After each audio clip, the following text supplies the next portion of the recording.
Nós lemos no início desse culto o Salmo 131 e eu peço que você abra a sua Bíblia lá, no Salmo 131. Salmo 131 é um salmo de Davi, faz parte dos cânticos de romagem, dos cânticos de peregrinação. Nós, no mês de maio, pregamos aqui em dois desses salmos, o Salmo 127 e o Salmo 128. E nessa tarde nós compartilharemos aqui o Salmo 131. Os cânticos de romagem fazem parte de um conjunto de salmos que eram cantados enquanto o povo de Deus peregrinava para o templo. Durante 4 vezes ao ano, pelo menos, o povo de Deus se dirigia a Jerusalém, ao templo do Senhor, para adorar o Senhor, para cultuar o Senhor, para sacrificar ao Senhor. Enquanto eles peregrinavam, enquanto eles iam ao templo, eles cantavam, eles recitavam a palavra de Deus. Isso tinha alguns efeitos bem interessantes. Para aqueles que caminhavam com Deus, trazer à memória o que dá esperança de fato. Trazer à memória Deus, trazer à memória o ser de Deus, os atributos de Deus, mas trazer também à memória quem somos nós enquanto povo de Deus. Então isso animava o coração. A pessoa tinha consciência de que estava indo adorar a Deus e não simplesmente participar de um encontro social ou de qualquer outra coisa. Mas também tinha uma segunda forma didática, que era a de aquecer o coração daqueles que porventura estivessem ali frios, apáticos. De alguma maneira perderam Deus de vista e estavam na caminhada, talvez indo ao templo ali como mais uma ida, como mais uma subida a Jerusalém, como mais um momento em que vão, mas sem esperança no coração. Muitas vezes nós nos encontramos exatamente assim. A gente vem para a igreja, a gente participa das coisas da igreja, a gente ouve a palavra de Deus, mas parece que o coração está frio. Nós perdemos Deus de vista, estamos sem esperança e de alguma maneira acabamos sendo tragados pelos cuidados desse mundo. Entramos muitas vezes no caos da existência e desenvolvemos os mesmos temores, os mesmos medos que qualquer pessoa nesse mundo que não conhece a Deus desenvolve. Então, a partir do momento em que cantavam esses salmos, em que recitavam a palavra de Deus, o coração daqueles que estavam frios, daqueles que estavam sem esperança, daqueles que estavam desalentados, de alguma maneira passava a ser aquecido pela palavra de Deus. A esperança começava a brotar, a fé começava a brotar. E eles agora cantavam também junto com aqueles que estavam cantando. E eles chegavam ao templo entusiasmados para sacrificar o Senhor, para conhecer mais a Deus, para buscar o Senhor. E meus irmãos, essa é a minha expectativa aqui nessa tarde. Se você está bem, se você está caminhando com Deus, assim como aquele povo, cante o salmo com alegria. Deus é com você. Mas se você está triste, está desalentado, perdeu a esperança, de alguma maneira não consegue mais olhar para Deus e descansar em Deus, que Deus aqueça o seu coração por meio desse salmo. E que você volte a contemplar o Senhor, a beleza do Senhor, e saber que Deus tem um plano para a sua vida. Trazer à memória aquilo que de fato dá esperança. Salmo 131 nos diz assim a palavra do Senhor. Cântico de romagem, cântico de Davi. Senhor, não é soberbo o meu coração, nem altivo o meu olhar. Não ando à procura de grandes coisas, nem de coisas maravilhosas demais para mim. Pelo contrário, fiz calar e sossegar a minha alma, como a criança desmamada se aquieta nos braços de sua mãe. Como essa criança, assim é a minha alma para comigo. Espera, ó Israel, no Senhor, desde agora e para sempre. Amém. Amém. Meus irmãos, um dos grandes desafios que nós temos ao descanso em Deus, pastor Sávio pregou sobre isso domingo passado aqui à tarde, hoje pela manhã também. E foi interessante porque domingo à tarde, enquanto ele pregava, ele não estava na escala para pregar, pastor Humberto era quem estava, e pastor Humberto estava bem cansado. Chegou de Itabuna, na Bahia, logo cedo, pregou no culto das 11, e aí ia pregar à tarde e à noite, estava cansado, aí resolveu dar uma pausa no culto da tarde. E quando a gente estava aqui em cima, sabe, fez assim, queres pregar? Eu fiz assim, nossa. Ele disse, não, fica tranquilo, eu prego. Mas na hora o salmo que me veio à mente foi o Salmo 131. E no meio da pregação ele citou o Salmo 131.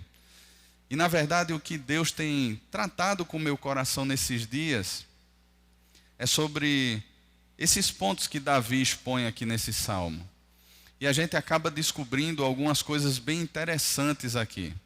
Porque, em primeiro lugar, quando Davi diz que não é soberbo o seu coração, nem altivo o seu olhar, e a consequência disso é que ele conseguiu calar e sossegar a alma e descansar nas promessas do Senhor e colocar a sua esperança no Senhor, o contrário também é verdadeiro, irmãos.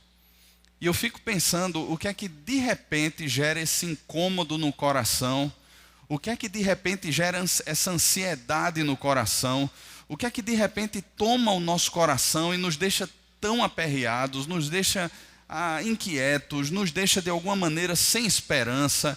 É como se nós ficássemos lutando contra tudo e contra todos. É como se a gente quisesse lutar contra as circunstâncias. É como a gente quisesse quebrar braço com o próprio Deus. É como se a gente puxasse Deus para uma disputa e dissesse assim, Senhor, porque eu não consigo esperar, porque eu não consigo descansar, porque eu não consigo aquietar meu coração, venha para o ringue agora, vamos fazer uma quebra de braço aqui, ou vamos cair num campo de batalha. Parece muito aquela cena, irmãos, de um pequeno, um nada, lutando contra um gigante todo poderoso que está olhando a história não simplesmente nesse ponto que nós estamos passando, mas que olha a história de forma completa, que tem toda a história na palma de suas mãos. Qual é a vantagem que nós temos contra alguém assim? Qual é a vantagem que nós temos contra alguém que já escreveu toda a história e que não vê apenas o pontinho da história que nós estamos inseridos, mas vê toda a história, que tem toda a história nas suas mãos? E eu penso, irmãos, que isso revela uma coisa.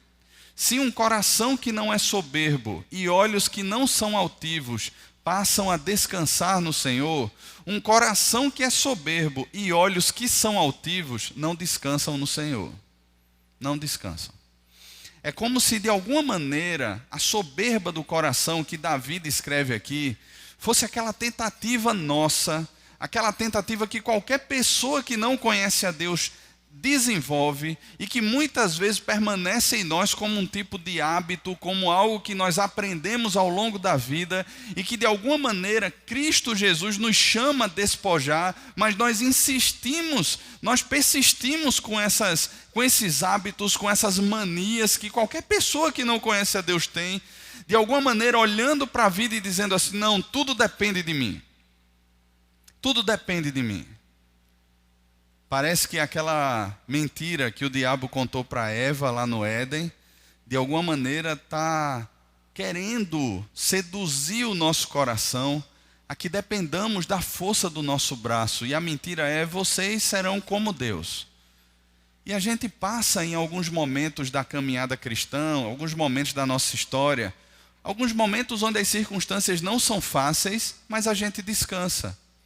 Alguns momentos que as circunstâncias são muito favoráveis, são muito boas, e a gente está até em luta, porque é como se a gente pensasse que a bonança fosse porque nós mexemos os nossos braços. Ou em alguns momentos também, quando as circunstâncias estão muito ruins e a gente não consegue descansar.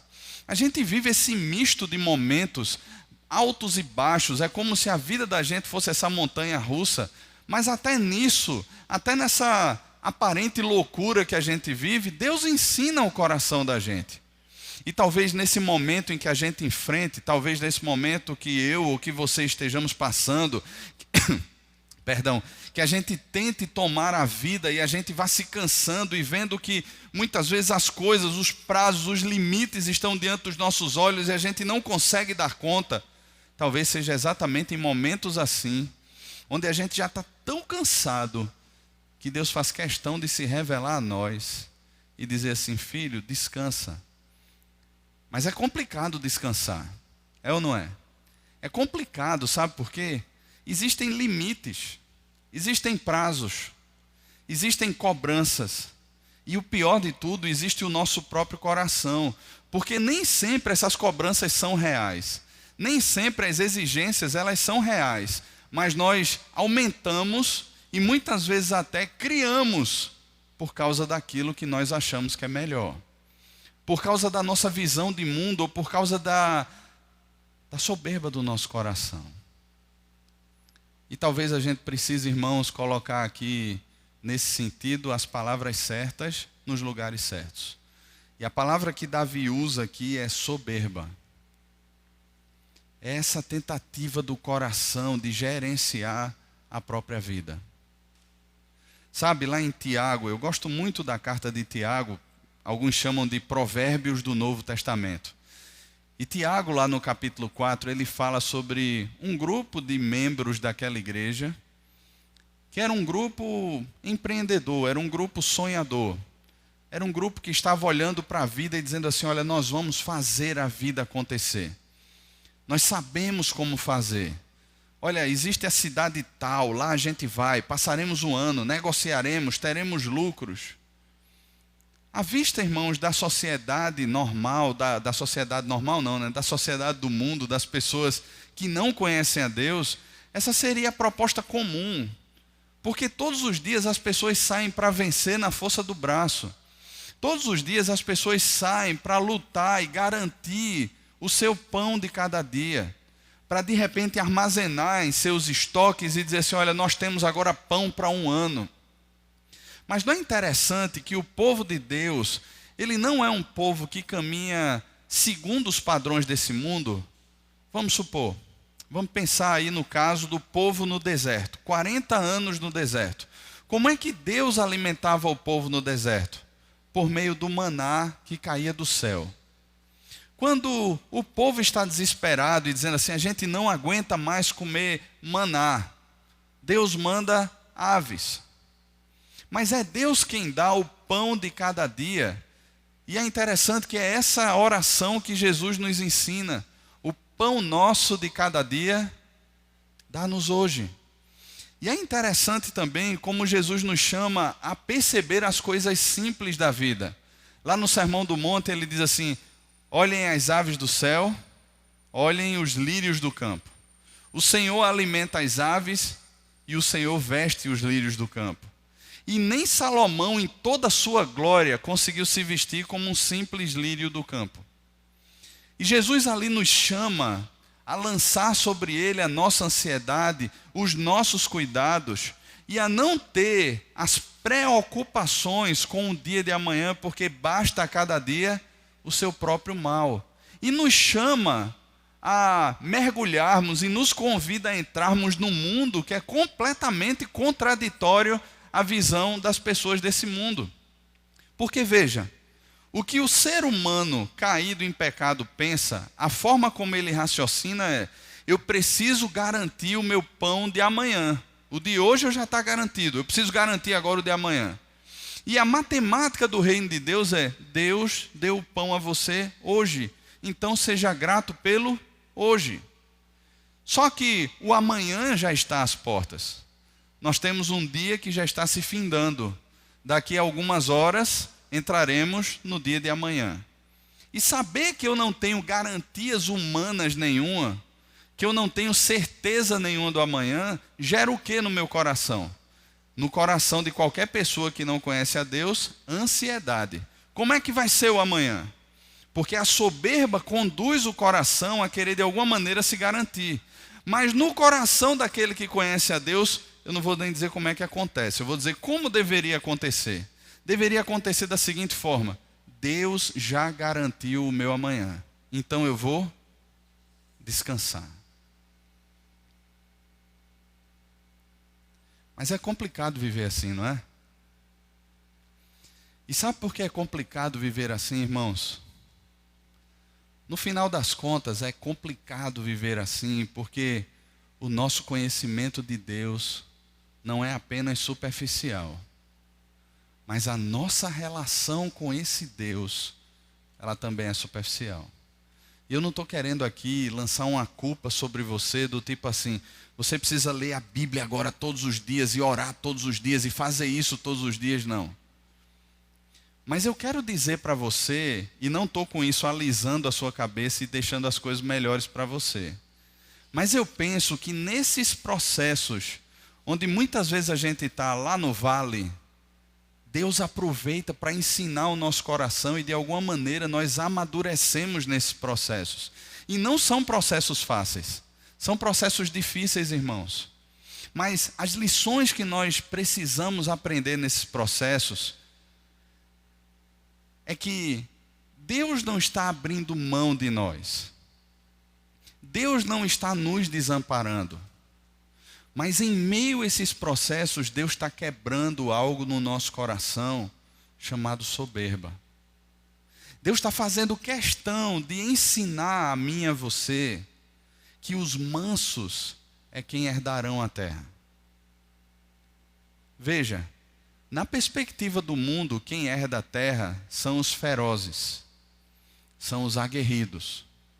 Na perspectiva do reino, são os mansos. São aqueles que de alguma maneira abriram mão dos seus direitos, abriram mão da sua vida e consequentemente das suas posses, e agora dependem de Deus. Davi está dizendo aqui para mim e para você, irmãos, que quando o nosso coração não é soberbo, ele não vive à procura de grandes coisas. Ele não vive. Que grandes coisas seriam essas? Alguns comentaristas falando sobre esse salmo, eles não dão uma data precisa para esse salmo, e é uma dificuldade que a gente encontra no livro de Salmos, é tentar encaixá-los em alguma data. A gente fica meio que perdido e os comentários divergem muito, mas percebendo alguns comentaristas, eles inserem esse salmo antes de Davi se tornar o rei. De fato, ele já era ungido por Samuel, mas antes dele assumir o trono. E nesse processo que Davi já havia sido ungido por Samuel, mas vivia as perseguições de Saul, muitas mulheres e muitos homens aclamavam Davi como o grande guerreiro. Você lembra lá daquele texto que está em Samuel, quando Davi entrava nas cidades e as mulheres festejavam dizendo: Saul matou os seus milhares e Davi matou os seus 10 milhares. E quantas vezes as pessoas se reuniram ao redor de Davi dizendo assim: Davi, essa é a hora. E quando Davi até por 2 vezes conseguiu estar diante de Saul, e uma das vezes ele corta a orla da veste de Saul, mas não mata Saul, e até se arrepende de ter cortado um pedaço da roupa de Saul. Esses comentaristas então, eles dizem que nesse momento, entre ser ungido rei e ser de fato rei, Davi viveu esse período de tensão. E foram alguns anos, irmãos, onde de repente as pessoas chegavam e tentavam aclamar Davi como rei, onde talvez o coração de Davi passasse pelas mesmas lutas que o da gente passa, mas algo fez diferença no coração de Davi.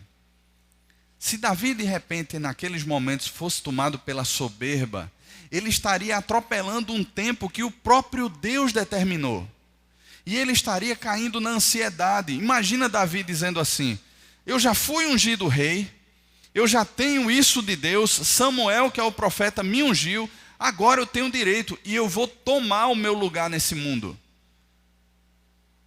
Só que Davi se submete, e quando até diante de Saul, diante das investidas e das perseguições, ele percebe que Saul foi ungido pelo Senhor e que ele não pode ultrapassar os limites do tempo do Senhor. E isso ensina, irmãos, que o coração de Davi não era soberbo. O coração de Davi não estava tomado a tentar gerenciar a vida ou assumir a vida no seu tempo. Mas ele simplesmente descansa em Deus e espera o tempo de Deus. E Davi era homem como eu e como você. Então, a vida de Davi aponta para um caminho que é viável para mim e para você. Quando nós entendemos, irmãos, que nós não somos o centro do universo, que não é o nosso tempo, que não é a nossa força, que não é a forma como nós fazemos, que não é ou que não são os nossos métodos, mas que Deus tem um jeito, que Deus tem um tempo, Deus tem um modo de lidar com as coisas e que eu preciso aprender a descansar em Deus. Nós revelamos com isso, irmãos, a nossa pequenez, a nossa humildade diante de um Deus que de fato é Deus. De um Deus que de fato é Deus. Que pode fazer como também pode não fazer. E não deixa de ser Deus. Que tem um tempo para todas as coisas, porque Ele é Deus, e que nos insere dentro desse tempo dEle, e mesmo em meio às circunstâncias mais adversas, nos chama a descansar em Deus. Onde é que fica o nosso coração aí? Pequenininho, não é verdade? A gente fica mansinho, a gente fica quebrado, a gente fica humilhado. Porque é exatamente isso que quebranta o nosso coração. A realidade de que não somos deuses. Você não é Deus. Você não é Deus. E Davi então aqui diz: Senhor, não é soberbo o meu coração e nem altivo o meu olhar. Você já viu alguém que tem um olhar altivo? Sabe, a expressão aqui é mais ou menos aquela pessoa que olha para os outros de cima para baixo. Veja como é que age um coração soberbo. Ele não só assume a vida, mas ele assume a sua vida acima da vida dos outros. Então é aquele tipo de pessoa, né? Tá todo mundo na fila e ele passa na frente de todo mundo porque o tempo dele é mais precioso, né? Os prazos dele são maiores do que o de qualquer outro mortal. Né? O sobrenome dele ou o poder que ele acha que tem é maior do que qualquer outro mortal. Então o coração soberbo, ele passa a olhar não só para Deus, mas ele passa a olhar para os outros também de cima para baixo. Ele não entende o tempo e o processo de Deus na vida dos outros também. Sabe aquelas pessoas que são tão senhoras, coloque aspas aí, do seu destino, são tão senhores do seu destino, que agora querem fazer do seu tempo, querem fazer do seu processo o processo dos outros agora. Há um tempo atrás eu estava lendo uma postagem de um pastor, e ele estava falando exatamente sobre essa questão do tempo, e eu tive que pedir perdão a Deus. Sabe, irmãos, muitas vezes nós não entendemos o tempo na vida dos nossos filhos. Um exemplo bem simples sobre isso. O menino chega para você e diz assim: papai, estão me xingando na escola disso aí.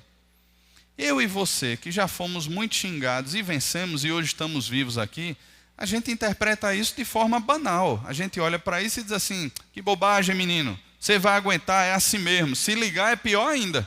Então finge que não liga. Você vai sobreviver. Só que para quem está passando, irmãos, e se você rebobinar aí a fita, né? Isso é bem antigo, né?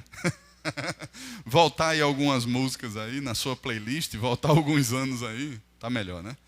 Se você volta aí um tempinho atrás, você vai perceber que naquele tempo que você era criança lá e que você enfrentou essas dificuldades, não foi tão fácil assim lidar com isso. Você lidou, você está vivo aqui hoje, mas não foi tão fácil assim. E a gente não entende, irmãos, esse processo no coração de quem está passando por aquilo agora, e a gente simplesmente despreza, banaliza a questão, a gente não liga, a gente simplesmente está muito mais preocupado com os nossos processos.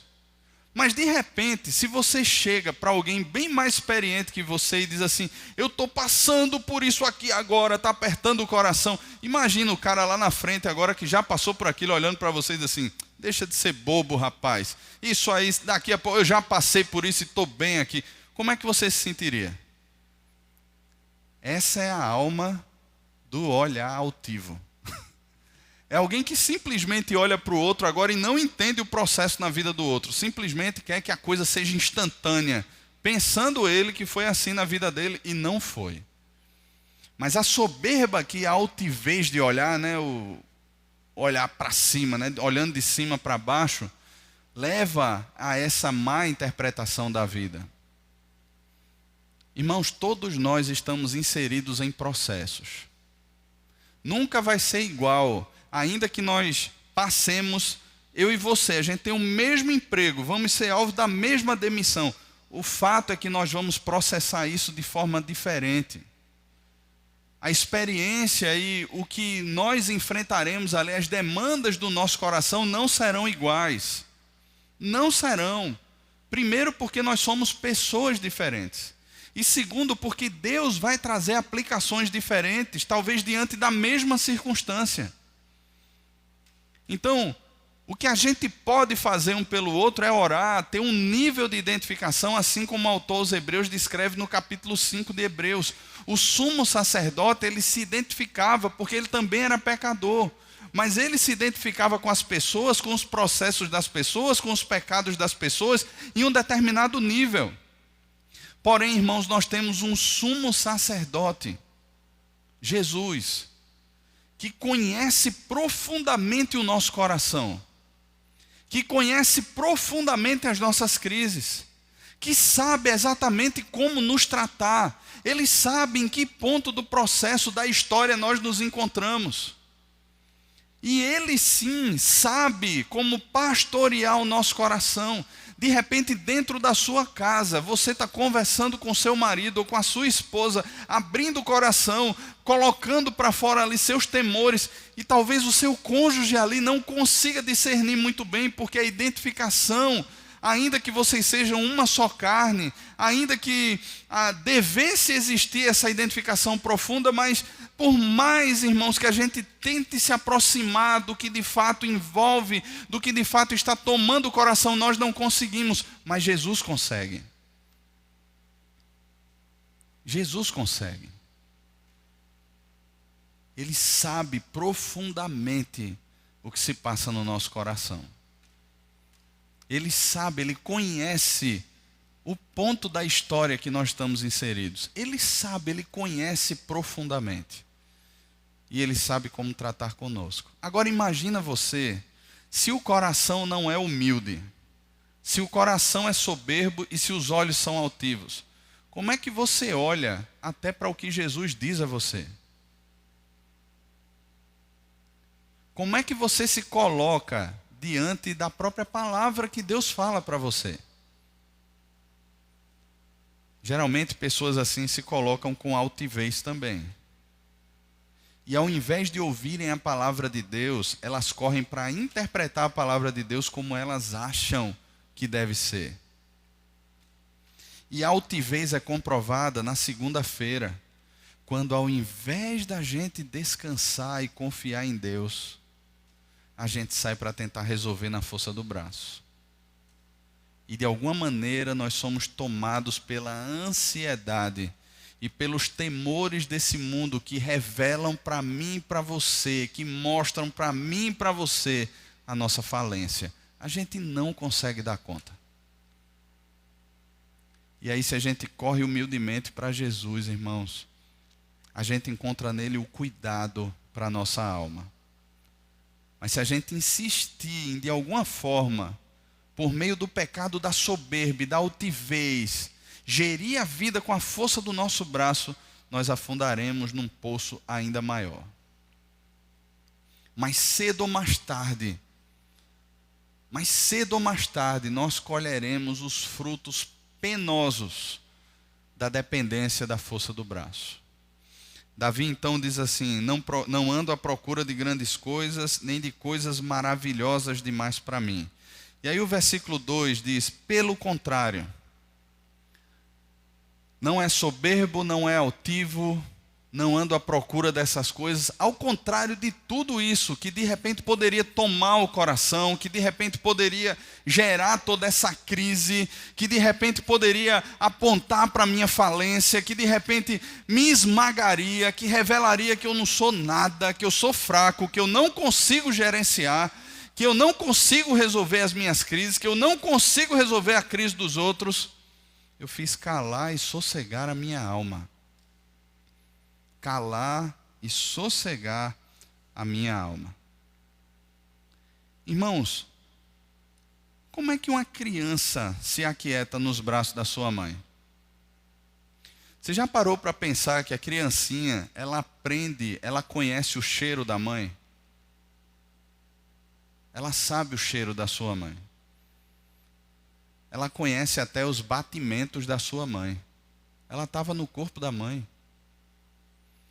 Ela conhece a voz da sua mãe. E é interessante que em momentos de desespero, basta a mãe pegar o filho e colocar no braço assim. Balançou um pouquinho ali, a criança começa a sentir aquele cheirinho, aquele aconchego, e ela passa a descansar. E sabe por que ela descansa? Porque ela conhece. Abra sua Bíblia lá em Isaías, no capítulo 40.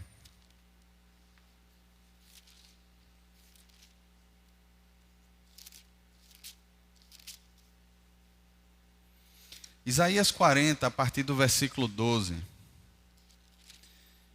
Isaías ele acabou de falar sobre o cativeiro que virá, e ele está falando sobre consolo. E veja como é que Isaías trata sobre consolo. Ele não chega para as pessoas e simplesmente dá um tapinha nas costas e diz que tudo vai ficar bem. Mas veja como ele trata sobre consolo. Quem na concha de sua mão mediu as águas e tomou a medida dos céus a palmos? Quem? Quem recolheu na terra, quem recolheu na terça parte de um éfa o pó da terra e pesou os montes em romanas e os outeiros em balança de precisão? Quem guiou o Espírito do Senhor? Ou como seu conselheiro o ensinou? Com quem tomou ele conselho para que lhe desse compreensão? Quem o instruiu na vereda do juízo e lhe ensinou sabedoria e lhe mostrou o caminho de entendimento? Eis que as nações são consideradas por ele como um pingo que cai de um balde, como um grão de pó na balança. As ilhas são como pó fino que se levanta. Nem todo o Líbano basta para queimar, nem os seus animais para um holocausto. Todas as nações são perante ele como coisa que não é nada. Ele as considera menos do que nada, como um vácuo. Com quem comparareis a Deus? Ou com que coisa semelhante confrontareis com ele? O artífice funde a imagem, e o ourives a cobre de ouro, e cadeias de prata forja para ela. O sacerdote idólatra escolhe madeira que não se corrompe, e busca um artífice perito para assentar uma imagem esculpida que não oscile. Acaso não sabeis, porventura não ouvis, não vos tem sido anunciado desde o princípio, ou não atentaste para os fundamentos da terra? Ele é o que está assentado sobre a redondeza da terra, cujos moradores são como gafanhotos. É ele quem estende os céus como cortina e os desenrola como tenda para neles habitar.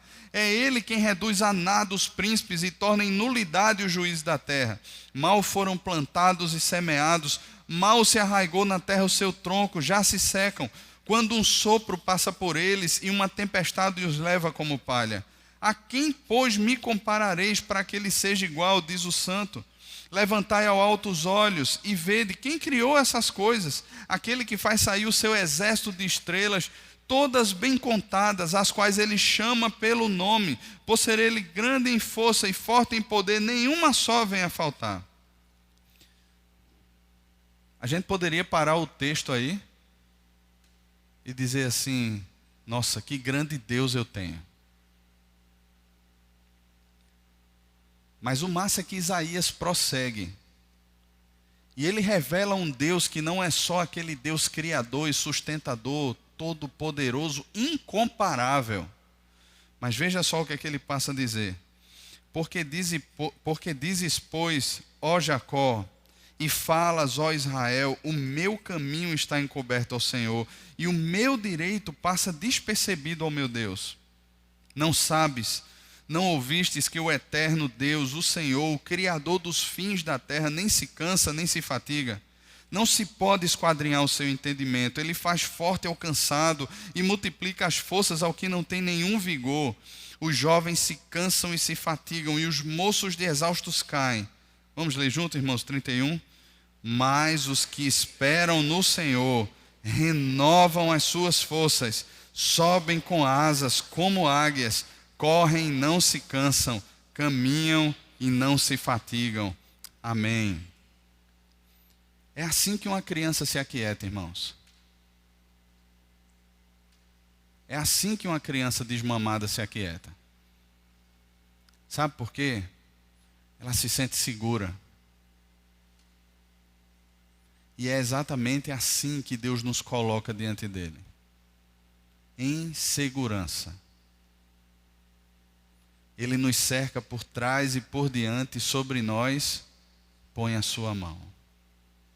Nada pode nos separar de quê? Do amor de Deus que está em Cristo Jesus. Nada, nada. E é essa segurança que nós temos, irmãos, que guarda o nosso coração.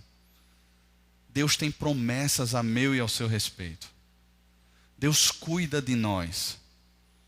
Ainda que uma mãe esqueça do filho que ainda amamenta, Ele jamais esquecerá de mim ou de você. Irmãos, Deus é Senhor do tempo, em sua soberania. Ele controla, Ele rege todas as coisas. Como o regente rege um coral, como ele rege uma orquestra, onde tudo se encaixa, onde tudo se harmoniza, onde até aquelas notas que muitas vezes parecem, meu Deus, olha, o que é que vai dar nisso aí? De repente vem aquela coisa, a gente entende todo o processo, quando o processo chega ao fim. E a gente consegue olhar então para o processo e dizer assim, meu Deus, teve momentos onde a melodia parecia ser tão calma que dava sono, mas teve momentos em que a coisa parece que se tornou estrondosa, grande demais. Eu pensei que fosse ser engolido por aquilo lá. E de repente, o maestro vem com a calmaria de novo e mostra que tudo tem um propósito dentro dessa mesma canção. E a gente olha, irmãos, no final, como Estênio Márcio diz, né? Falando lá naquela música, O Tapeceiro, quando a gente olha do avesso, a gente não entende, mas quando o tapete é virado, quando está pronto ali, a gente entende a obra perfeita. E tudo aquilo ali glorifica ao Filho. E revela como é bom descansar em Deus. Irmãos, talvez as circunstâncias não mudem. Essa semana eu conversava com uma pessoa, a pessoa bem ansiosa e desenvolvendo pânico de algumas coisas. E a pessoa olhava para mim e dizia assim, mas isso vai passar? Eu dizia assim, eu não sei te dizer. Lendo a história de vários homens e mulheres de Deus, na vida deles não passou. Você tem um homem chamado William Cooper, escritor de poesias maravilhosas, compositor de vários hinos. Viveu em depressão a vida toda, irmãos. Um tempo desse eu estava lendo um artigo sobre Madre Teresa de Calcutá. E no artigo falava que ela teve depressão até os seus últimos dias.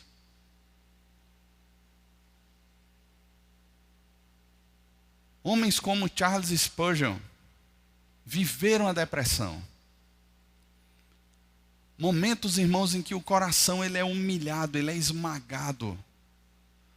Mas em todos esses processos, irmãos, aquilo que escorre de alguma maneira glorifica a Deus. Porque gera em nós essa consciência de que nós somos nada. E de que Ele tem a nossa vida na palma das suas mãos. E que mesmo aos processos mais dolorosos, Ele está conosco. Ainda que eu ande pelo vale da sombra da morte, não temerei mal algum.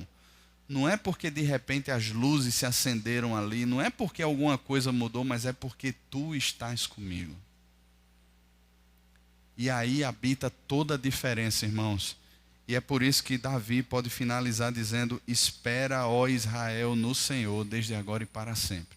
Veja, não é espera, ó Israel, no governo novo, não é espera, ó Israel, na aprovação aí da Previdência, não é espera, ó Israel, que o dólar vai para R$1, Não é espera, ó Israel, que vão descobrir uma mineradora, vai achar aí ouro onde não existia e agora o Brasil vai bombar, todo mundo vai ficar bem. O trânsito agora vai ser no céu de tanto helicóptero. Não é nada disso, irmãos. É espera, ó Israel, no Senhor. No Senhor. E sabe, irmãos, esperar no Senhor humilha o nosso coração.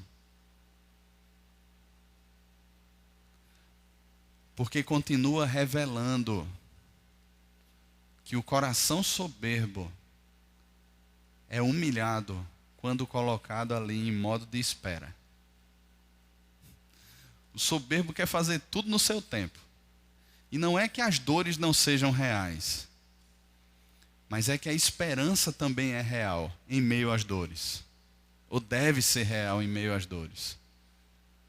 Não é que o coração, a realidade do aperto do coração não seja verdadeira, não seja aceitável, não seja compreensível. Mas é que de igual modo a percepção de que Deus tem cuidado de nós deve estar presente. Você nem eu, nós não somos Deus. E glória a Deus por isso. Você e eu, nós não temos como gerenciar a nossa vida. E glória a Deus por isso. Mas eu e você, nós temos um grande Deus que nos ama e que tem cuidado de nós. Que o pão nosso de cada dia, Ele não tem deixado faltar. Talvez não esteja vindo da forma como o coração muitas vezes soberbo quer que venha. Mas se tem vindo, irmão, glória a Deus por isso. Talvez não esteja acontecendo da maneira, talvez aqueles nossos mimos, aqueles nossos sonhos não estejam acontecendo como nós queremos. Mas glória a Deus, porque está vindo, de alguma maneira Deus está cuidando de mim e de você. Seja por que meio for, Ele tem procurado alcançar o nosso coração, revelando com isso o seu cuidado. O pão nosso Ele tem nos garantido todos os dias. Então coloque a sua esperança no Senhor. Os jovens, eles se cansam, se fatigam, de exaustos caem, porque eles creem que de alguma maneira podem resolver a vida pela força do braço, mas um dia a exaustão chega e eles caem. Mas os que esperam no Senhor renovam as suas forças. Sobem com asas como águias. Correm e não se cansam. Caminham e não se fatigam. Espera Israel no Senhor, desde agora e para sempre. Amém. Vamos orar? Feche os seus olhos, curve a sua cabeça.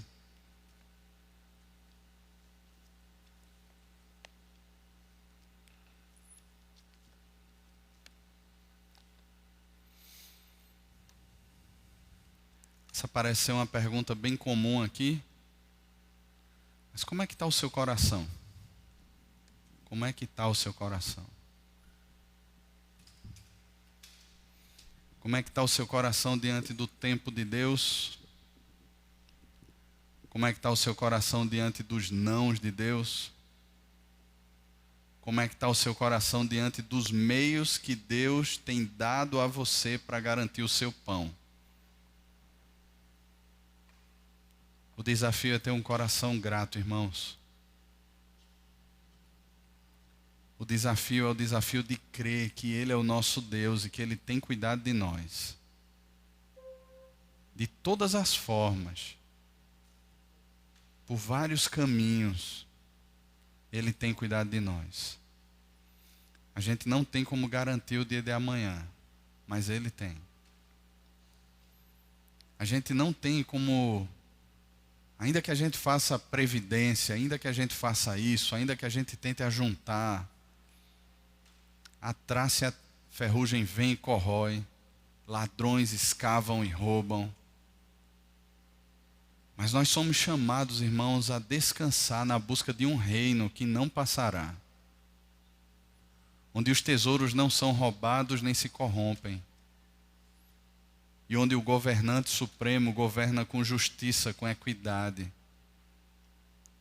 e nenhuma das suas promessas cai por terra. Então se renda a esse Deus. Não seja soberbo, não seja altivo, não queira impor o seu tempo, a sua forma. Mas aprenda com Cristo, Ele é humilde de coração. E aí a gente encontra descanso para a alma cansada. Senhor, colocamos aqui o nosso coração diante do Senhor, Pai. E a gente louva o Senhor pelas circunstâncias em que estamos inseridos. Porque elas não são o fim, mas são o meio pelo qual o Senhor se revela a nós, mostrando a nossa pequenez, a nossa finitude, a nossa falência e mostrando que és um grande Deus, lembrando-nos do teu pacto, da tua aliança, de que somos teu povo e somos chamados a descansar nas tuas promessas, Pai. Por isso, Deus, se há corações soberbos e olhos altivos aqui, Senhor, por teu amor e graça, nos ensina a dependermos do Senhor, a não confiarmos na força do braço, Pai, nem de alguma maneira tentarmos jogar sobre outros o nosso tempo, a nossa forma, os nossos dissabores.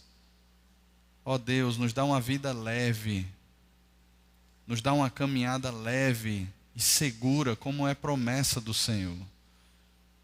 Nos faz a cada dia olhar para o Senhor, ser cheios do teu Espírito, da tua palavra, e assim, Pai, inundados por essa fé, por essa esperança e por esse amor que vem do alto, podermos descansar no Senhor.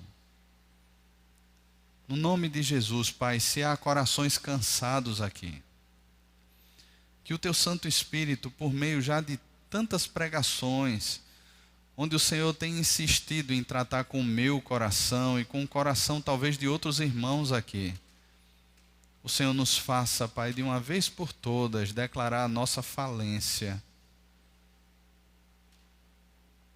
e renovarmos a consciência, Pai, e nos vestirmos daquilo que é perfeito, daquilo que é santo, daquilo que é eterno e que faz o nosso coração, enfim, descansar. Nos abençoa assim, Deus, no nome de Jesus. No nome de Jesus. Amém. Amém. Deus abençoe, irmãos.